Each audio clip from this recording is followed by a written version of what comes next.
cansada. Mais uma vez nós estamos aqui. Obrigado por ter assistido os últimos vídeos, por ter compartilhado. Já estou tendo testemunho de pessoas que estão tendo a vida transformada. E eu creio que mais pessoas vão ser alcançadas. Eu tenho buscado colocar temas e vídeos de forma simples e clara, porque eu sei que tem pessoas que têm dificuldades, né?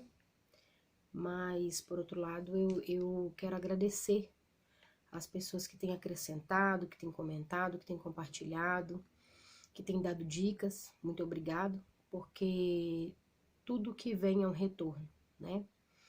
E hoje eu gostaria de falar dos 3 passos que a gente precisa praticar para provocar resultados na vida da gente.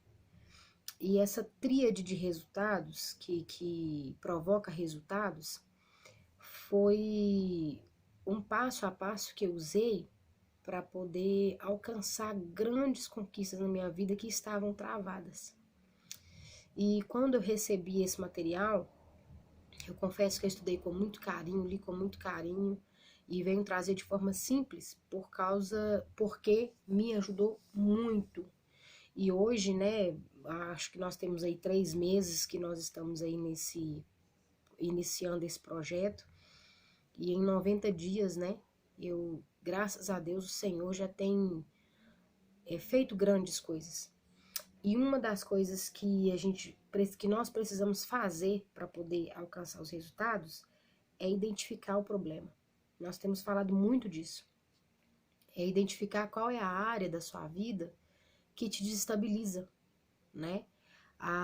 Se é a área espiritual, se é a área emocional, se é mental, se é financeiro, né? E assim que conseguir identificar, no meu caso, a minha vida emocional é uma situação que me paralisa, né? Até mesmo diante das coisas de Deus. E eu vi que podia estar tudo bem, a vida financeira pode estar bem, mentalmente eu posso estar bem. O emocional desestabilizou, paralisa-se tudo. Então eu creio e acredito que identificar é parte-chave. Porém, as pessoas que praticam a religião e sabem do que eu estou falando, o poder da oração. A oração, nós já falamos em alguns vídeos atrás, ela é o nosso diálogo com Deus, é o nosso contato direto com Deus. Então a oração, ela independe de religião, ela independe de qual religião você professa, do que você faz, da sua vida, é falar com Deus. Da mesma forma que você confessa um segredo para um amigo, da mesma forma que você divide alguma coisa com um amigo, você passa a dividir com o Senhor, né? E a oração, ela é um verbo conjugado, que a parte de orar é falar, né? É conversar, é conectar. Porém, a ação é um passo assim que me chamou muita atenção, porque nós tratamos lá do filho pródigo e a passagem do filho pródigo fala assim: ele cai em si ao desejar a comida de porcos. O filho pródigo, para quem conhece a história do judaísmo, o porco é uma carne imunda, né? Naquela época era uma carne imunda. E para ele que era judeu, era filho real, né? Era um filho importante, de uma classe social importante, era o último estágio, o último patamar que um ser humano da cultura dele poderia estar. Então, quando ele cai em si, é quando ele deseja a comida dos porcos, que seria o pior dos desejos, desejar comer algo imundo, né? Era o limite para a situação social dele. Então a Bíblia fala que ele cai em si. E aí ele fala: vou lá na casa do meu pai, porque lá na casa do meu pai até os empregados são tratados melhor. Até eles vivem melhor do que eu. Então, ou seja, a classe social reduziu a um ponto de ele encontrar dentro de si a verdadeira realidade, essa situação que eu estou, a situação que eu estou vivendo, Os empregados do meu pai, ou seja, as pessoas que dependiam de toda a fortuna do pai dele para sobreviver, viviam melhor do que ele estava naquele estágio, naquele momento. Então, ele decide, ele toma a decisão de ir. Então, quando ele cai em si, ele identifica e depois ele decide ir. Isso é o poder da ação. Quando você decide, é o poder da ação. E ele levanta e vai. Então, ele cai em si, identifica, vou lá, ele planeja como ir, ele fala, eu vou ir, eu vou conversar com meu pai, eu vou abraçar meu pai, eu vou pedir perdão ao meu pai. Então, ele faz um planejamento e ele age. Então, quando nós identificamos o problema, nós devemos planejar como nós iremos sair deste problema, né? Eu mesmo fiz uma bateria que, como meu emocional ficava muito abalado, eu decidi fazer um propósito de oração de 21 dias só em favor da minha vida emocional.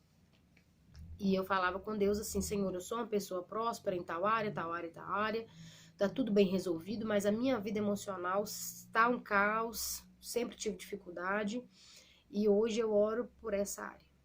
E graças a Deus, o Senhor, ele tem sido assim, maravilhoso. E eu tenho tido paz para seguir. E às vezes nós deixamos acontecer conosco igual com o filho pródigo, nós deixamos chegar na última instância para pedirmos socorro. E tá aí o erro que a gente comete. Nós precisamos falar com Deus a todo momento, né? Não importa se você vai orar deitado, se vai orar sentado, se vai orar de pé, o que importa é que você esteja falando com Deus. Quando Jesus Cristo morreu na cruz do Calvário e o véu do templo se rasgou, ele nos deu o acesso direto. E nós não precisamos mais de sacrifício, de sacerdote, de muitos esforços. Nós precisamos simplesmente concentrar, focar e falar com Deus. E não é nenhuma questão de somente pedir, porque, né, o próprio Jesus falou que nós não recebemos porque nós pedimos mal, né? Então não é uma questão de somente pedir, mas é uma questão de se estabelecer um relacionamento. E para se estabelecer um relacionamento, você vai precisar conquistar confiança, você vai precisar admirar, você vai precisar respeitar, né? Então, é literalmente encarar Deus como uma pessoa, como um ser humano, né? A Bíblia fala que nós somos imagem e semelhança de Deus. E é exatamente isso. Como nós somos imagem e semelhança, nós precisamos fazer uso disso. Usar isso a nosso favor e ao favor da humanidade. Por quê? Às vezes nós deixamos de buscar ou demoramos buscar e aí nós atrasamos o resultado, atrasamos o processo, porque o seu testemunho pode mudar a vida de alguém. Você falar daquilo que o Senhor fez, de como você fez para alcançar o Senhor, pode mudar a história. Então, não importa se você fala bem, se você fala mal, se é de forma simples ou se é de forma eloquente, o que importa é que o nome dele seja glorificado. Que ele seja exaltado, porque toda honra, toda glória precisa ser dada a ele. Então, se você tem problema na vida financeira, se você tem problema na vida emocional, na vida espiritual, tá com dificuldade mental, planeje sair desse fosso. Porque eu costumo dizer para os meus filhos, né, eu, graças a Deus, sou mãe de 2 filhos, o Lucas Rafael e a Helena Gabriela, são 2 joias preciosas que o Senhor me confiou, e eu costumo dizer para eles que quando cai, só existe uma opção, levantar. Quando se está no fundo do poço, só existe uma saída, para cima. E às vezes nós buscamos tantos recursos de um lado do outro, né? O pessoal do direito aí deve entender melhor do que eu, mas busca a primeira, a segunda, a terceira, a quarta, vai até a última instância, mas não busca o Senhor. Então eu creio que a partir de hoje, a partir desse vídeo, você vai ter esses 3 passos simples, que é identificar a sua situação, onde você está de fato sendo desestabilizado. Por quê? Quando você desestabilizar a vida financeira, o emocional vai junto. Se você desestabiliza o emocional, o mental vai junto, e assim sucessivamente. Um abismo puxa outro abismo, assim fala a palavra de Deus, né? A sabedoria milenar. Então, nós precisamos ter a sensibilidade de buscar o Senhor antes que o pior aconteça. De buscar ao Senhor Por quê? Os problemas que você criou, o Senhor vai te dar estratégias para resolver.